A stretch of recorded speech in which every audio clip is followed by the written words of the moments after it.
कि यहाँ बेटा काम करेंगे, वहाँ बाप काम करेंगे। नरेंद्र मोदी भारी गलती किया उनको वहाँ बुला के। नीतीश कुमार को पता नहीं कि अगले पल वो क्या कर जाएंगे।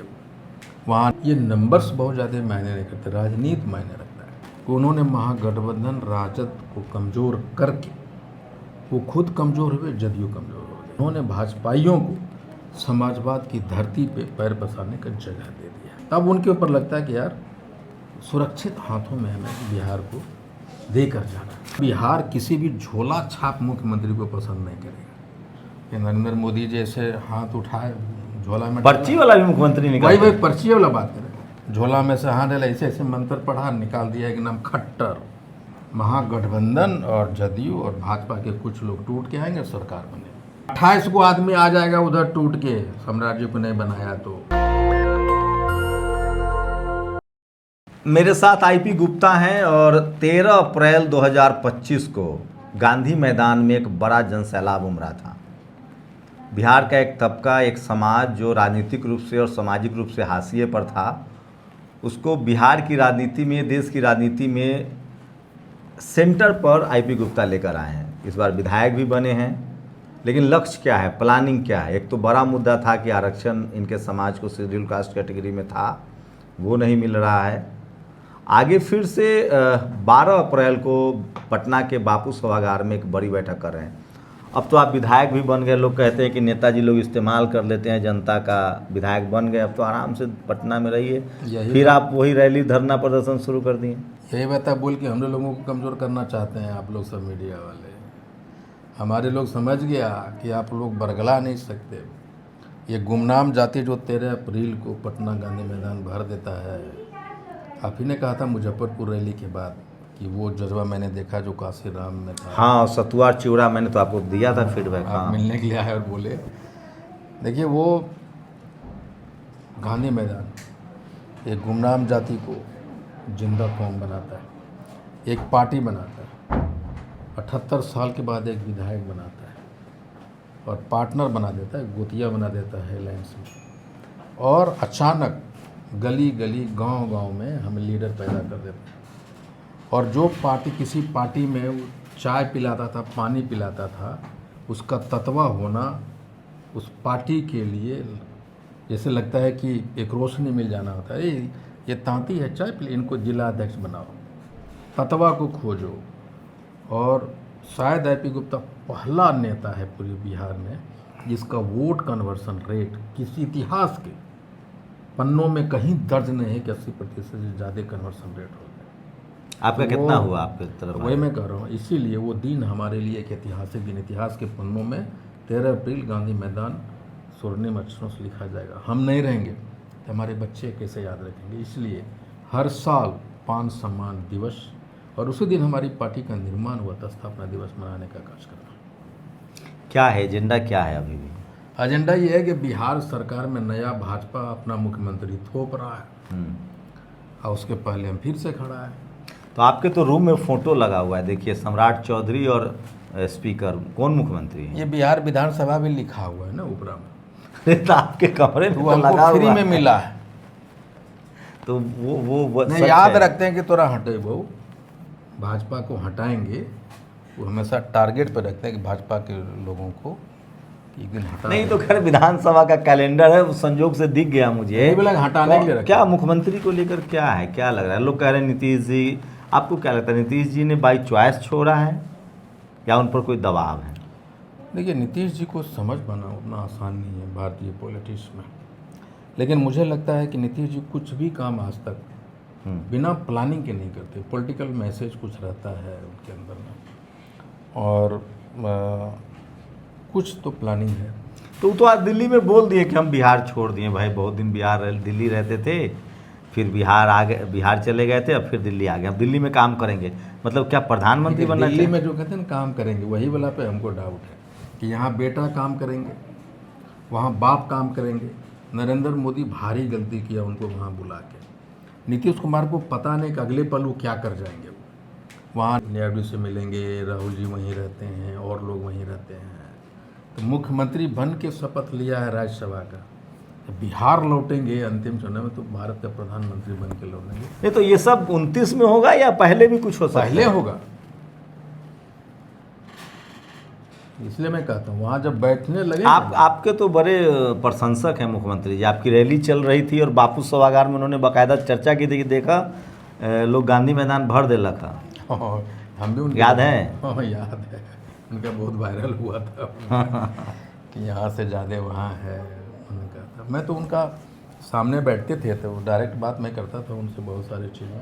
लेकिन एक क्या लग रहा है, पॉलिटिकल क्राइसिस में जूझ रहा है बिहार? चूँकि नहीं, बिल्कुल नहीं, कोई पॉलिटिकल क्राइसिस में। एक Bihar transition period, political transition period से गुजर रहा है। लालू जी, नीतीश जी का एरा खत्म हो रहा है और नौजवानों का जो नेता है उनके हाथों में जाने वाला है, नौजवानों के हाथों में, नौजवान नेताओं के हाथ में ये बिहार जाने वाला है। और इसमें आप देखेंगे एक ही नाम स्थापित है, तेजस्वी यादव जी, जो 10 वर्षों से राजनीति में है। 14.5%, 18% वोट के मालिक, मतलब रहनुमा है वो, तो सबसे स्थापित नेता वही है। और इधर से निशांत जी आए हैं, सम्राट जी हैं, ये तो होना होता है। लेकिन ट्रांजिशन पीरियड से, संक्रमण काल से निश्चित तौर से बिहार की पॉलिटिक्स गुजर रहा है और ये तो नहीं, अभी तेजस्वी जी के लिए कहाँ संभावना है? अभी तो सत्ता उनके पास सबसे मिनिमम विधायक है, फिर से 25 विधायक हैं आप लोग। देखिए, फिर वही बात करता हूँ, ये नंबर्स बहुत ज़्यादा मायने नहीं करते, राजनीति मायने रखता है। तो आप लोग को अभी भी उम्मीद है कि नीतीश कुमार इधर आ सकते हैं? बात वो नहीं है। नीतीश कुमार जी, अगर आप ये बोलते हैं तो मैं आपको बता दूं कि नीतीश कुमार जी अपने सबसे कठिन मानसिक दौर से गुजर रहे हैं, जो कसमकस है उनके। पहला कसमकस ये है उनके, या ये कहीं पछतावा है या एहसास हो रहा है उनको कि उन्होंने महागठबंधन राजद को कमज़ोर करके वो खुद कमज़ोर हुए, जदयू कमज़ोर हो गई, नंबर 1। दूसरा, उनको इस बात का ये भी एहसास है कि उन्होंने भाजपाइयों को समाजवाद की धरती पे पैर पसारने का जगह दे दिया। अब वो जा रहे हैं तो तीसरा आखिरी कसम कैसे किया, बिहार को उनके नाम पे वोट मांगा गया, अब वो प्रीमेच्योर जा रहे हैं, तब उनके ऊपर लगता है कि यार सुरक्षित हाथों में हमें बिहार को देकर जाना। लेकिन मुख्यमंत्री तो बीजेपी का होगा, ये तो तय मान रहे हैं ना? अभी कहना मुश्किल है। क्या ललन सिंह नहीं बन सकता? निशांत जी नहीं बन सकता? यह देखिए, नहीं, आज भी नीतीश जी ने कहा है कि नहीं, लीड तो बीजेपी करेगी। नहीं, ठीक है, वो तो देखिए, जब पॉलिटिकल बात कोई कहते हैं तो आज तक वो करते हैं। वो हमको प्रधानमंत्री बनने की इच्छा नहीं है इंडिया गठबंधन में, नहीं, जो कह दे मन से कि हमको ये तो नहीं, तो समझ लीजिए उसका उल्टे करते हैं। हमको याद है एक ब्यूरोक्रेट से मेरी बात हो रही थी कि भाई नीतीश जी एकदम शाम में एजेंडा तय किए, कैबिनेट डिसीजन में ये डिसीजन लिए, वो डिसीजन लिए, बड़ा किए, कल से होंगे, और भोरे आए बोले एक पेपर लाओ, पेपर लिखा, उसमें रिजिग्नेशन लेटर टाइप हुआ और थोड़े देर में तेजस्वी जी के घर चले गए। इसलिए मत कुछ कहिए, आदमी कुछ कर सकते हैं। बीजेपी, आप मतलब आप चाहें तो बीजेपी किसको मुख्यमंत्री बनाए, उसका तमाम मैथे में क्या जनरल कैटेगरी का मुख्यमंत्री बीजेपी कोटे से आ सकता है? नहीं, वो तो नहीं करेगी बीजेपी। देखिए, बीजेपी जनरल कोटे का एक ही आदमी बना सकता है, अब वो सिर्फ एक ही आदमी हो सकता है, ललन सिंह जी। उसके बहुत सारे कारण मैं बता दूंगा। देखिए, ये मेरा ये मानना है कि ये जो 4 नाम इन्होंने उछाला, फिर ये नाम पे नाम घुसाते जा रहे हैं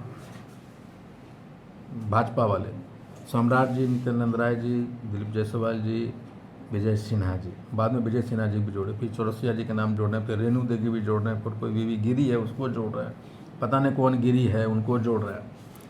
ये अगर 4 नाम में से ये अगर नहीं बनाते हैं, नित्यानंद राय, सम्राट चौधरी, विजय सिन्हा और ये, तो असंभावी मान के चलिए कि महागठबंधन के सहयोग से सरकार बनेगी, एकदम पक्का है। और बिहार किसी भी झोला छाप मुख्यमंत्री को पसंद नहीं करेगा कि नरेंद्र मोदी जैसे हाथ उठाए झोला में पर्ची वाला भी मुख्यमंत्री निकाल, वही पर्ची वाला बात करें, झोला में से हाथ डाला, ऐसे ऐसे मंत्र पढ़ा, निकाल दिया एक नाम खट्टर, एक निकाल दिया मोहन यादव, जो मुख्यमंत्री जैसा लगभे नहीं करता है देखने में। ऐसे काहे कह रहे हैं? काय मारा, इसने कहवे करेंगे हम। तो आप राजस्थान पर्ची से मुख्यमंत्री राजस्थान वाले बने हैं? अरे साफ बना है, शर्मा जी को आपने वैसे नहीं बोले, हाँ, पिछड़ा के शर्मा, बोल दिए कि देखिए, वो जो शर्मा- मुख्यमंत्री नहीं जो लगता। शर्मा बात कर रहे हैं ना। पर्ची से मुख्यमंत्री का नाम निकला था, राजस्थान के मुख्यमंत्री का। अरे भाई, पर्ची का मतलब ये हुआ कि कार्यकर्ता बनेगा मुख्यमंत्री, कार्यकर्ता बनेगा राष्ट्रीय अध्यक्ष, करता बने एकदम ऐसा मुंह दोबर को बनाएगा ना कि देखिएगा तो संस्कारहीन हो जाता हमारा उन लोगों को, वैसे लोगों को बनाता ताकि दिल्ली का दरबार बोले रे भाई आज तुमको 5 सांस लेना है दिन भर में, तो बिना खेलने पीने 4-4 घंटा में सांस लेगा, रोकने रहेगा। वैसे लोगों को ना बना दे बिहार में। हम बिहारी इन सारी चीज़ों को बर्दाश्त नहीं करेंगे, और इसलिए जब वो नए बनाएगा चारों में किसी को, तो 200% 2-3-4 महीना के बाद महागठबंधन और जदयू और भाजपा के कुछ लोग टूट के आएंगे, सरकार बनेगी। बीजेपी टूटती नहीं है सर, तोड़ती है। कहाँ आप ख्याली पुलाव अरे में? महाराज, यहाँ कहाँ टूटी है हाँ, बीजेपी? बिहारी ना, ये अमित शाह और मोदी का बीजेपी है। बिहारी सब पे भारी होता है ना, वो सब बिहारियन बना के, गुजरात से आके एमएलए बना है, सब बिहारियन बना है। कंट्रोल तो है ना पार्टी पर। जब बिहारी अध्यक्ष बना तो दिए बिहार से नितिन अरे नवीन। भाई 28 को आदमी आ जाएगा उधर टूट के, सम्राट जी को नहीं बनाया तो। सम्राट चौधरी के। हाँ, 28 को टूट के आएगा इधर। वो जो 28 का, तब हमारा विधानसभा स्पीकर हमारा होगा कि उसका होगा। जिस तरह से आप पार्टी निलंबन के भी बाद विधानसभा बनाए रखता है ना, विधानसभा अध्यक्ष बनाए रखता है ना माने, तो उसी तरह हम लोग भी करेंगे। तुम्ही से सीखे हैं, मतलब बात को मान लीजिए आप। बिहार में सारी संभावनाएं अभी हैं। बिहार संभावनाओं का, जब मान लीजिए बिहार, आपको क्या लगता है किसको मुख्यमंत्री बनाना है? नहीं, बहुत देखिए, सबसे बड़ा सवाल है ये, मुख्यमंत्री कौन होगा? देखिए अभी तक तो सम्राट जी नंबर 1 है। सम्राट चौधरी। हाँ, लेकिन पता नहीं जिस तरह से ये भीतर से जो गेम खेलना है ना, ये एक बॉल फेंक रहा है अमित शाह जी, कभी इसका बॉल फेंक दिया। 14 को तय हो जाएगा। सुने बाबा साहब की जयंती के दिन बीजेपी के पास एक दलित मुख्यमंत्री नहीं है, ये भी चर्चा डिस्कोर्स में है। अभी तक देश में कहीं कोई शेड्यूल कास्ट मुख्यमंत्री नहीं है। यूपी में चुनाव है, बंगाल में चुनाव है, कुछ ऐसा हो तो सकता है? शेड्यूल कास्ट को बनाएगा ये लोग। शेड्यूल कास्ट का तो वहाँ हनुमान एक है, नहीं वो तो गठबंधन में, वही ना कहते हैं। वो भी रेस में नहीं, है। मैं लेकिन- नहीं, वो बात नहीं कर रहा हूँ। जब शेड्यूल कास्ट का एक हनुमान है, एगो मांझी जी हैं वहाँ लगे हुए, ये जो लोग हैं ना वहाँ दरबार में हाजिर हैं, हुजूर, तो काहे बनाएगा? किसके वोट के लिए बनाएगा दलितों को? आप अब चाहते हैं दलित पॉलिटिकल का- बार्गेनिंग होनी चाहिए। अरे भैया, मैं कहता हूँ कि बिहार में जाति देख के मत बनाओ। अब बिहार में टैलेंट देख के बनाओ, जो बिहार को संभाल सकता है उसको बनाओ। ये जाति समीकरण यही तो लाया है ना भाजपा वाला, ये जाति से लाओ, वो जाति से लाओ, वो जाति से लाओ। अब हम कहते हैं कि भाई जो टैलेंटेड लोग हैं उसको बनाओ। भाजपा में अगर ये 4 गो में से किसी एक को नहीं बनाया, एक आखिरी सवाल ले लीजिए, क्या बापू सभागार में आप अपने समाज के लोगों को बुला रहे हैं? कोई बड़ा अनाउंसमेंट है? खाली समाजी लोग नहीं आ रहा, क्योंकि अखिल भारतीय पान महासंघ 80% समाज के लोग आएंगे। लोग स्थापना दिवस है तो अन्य जाति के लोग भी आएंगे, वो मंच भी शेयर करेंगे। अब पार्टी भी हो गई है। हाँ, तो ये आपका जो सामाजिक संगठन है उसके तहत है या पार्टी के तहत? दोनों के कार्यक्रम? तहत है। अखिल भारतीय पान महासंघ भी। तो आप सामाजिक संगठन से अब इस्तीफा देंगे? अब तो आप पार्टी चला रहे हैं। यही सब बच गया आप लोगों को। हमारे जति हम लड़ाना चाहते हैं आप अरे लोग। तो कोई और को राष्ट्रीय अध्यक्ष बना दीजिए। आप तो विधायक भी हैं ना, एक साथ 3 जिम्मेदारी ले रखे हैं। पार्टी के राष्ट्रीय अध्यक्ष भी हैं। पत्रकार बहुजन नहीं लड़ाना चाह रहे हैं, ये क्वेश्चन काहे पूछते हैं आप भाई? नहीं, पान समाज में बहुत सारे युवा ये हमको बोले कि अब नए मैंने युवा- ये बात अपने मीटिंग में कहा है। इवन जो एक अखिल भारतीय पान महासंघ, मैंने उसमें घोषणा किया था कि मैं अखिल भारतीय पान महासंघ के राष्ट्रीय अध्यक्ष पद से देना चाहते हैं, किसी को सौंपना चाहते हैं। तो दुनिया भर के लोग हमको लिखा काहे, लेकिन हम वास्तव में सौंपना चाहते हैं, ताकि मैं जैसे देखिए ये जो कल का जो प्रोग्राम हो रहा है, पहला प्रोग्राम है 12 तारीख को, मैं मास मोबिलाइजेशन के लिए निकला ही नहीं। मैं देखना चाहता था कि IIP हमारे लोग अपने पैरों पे खड़े हो गए हैं। और मुझे जो खबर मिल रहा है, ऐसा लग रहा है कि हम जो उम्मीद था उसे बेहतर करेंगे। पूरी बातचीत हम बिहार के एक बड़े नेता से कर रहे थे। पूरा इन पर नज़र रखिए और तमाम सड़कों से निकले हैं, बड़ी लकीर खींची है। और देश को ऐसे नेताओं की ज़रूरत है जो सड़कों पर तपे हों, जिन्होंने गरीबी, अमीरी, लाचारी, बेबसी सब देखा हो। और वो लोग जब संसद और विधानसभा में जाते हैं तो एक उम्मीद बनती है कि लोकतंत्र की जड़ें गहरी हैं। और जब तक ऐसे लोग लोकतंत्र में आते रहेंगे लोकतंत्र सचमुच जो है मजबूत होता रहेगा। शुक्रिया सर हमसे बातचीत करने के लिए। शंभू कुमार सिंह, नेशनल दस्तक, पटना। दस्तक की आपसे गुजारिश है कि अगर इसको बचाना चाहते हैं तो नेशनल दस्तक को सब्सक्राइब करने के लिए रेड कलर के सब्सक्राइब बटन को दबाएं, फिर बेल आइकन की घंटी दबाएं। नेशनल दस्तक को बचाने के लिए बहुत जरूरी है कि हर खबर को शेयर करें, लाइक करें, कमेंट जरूर करें।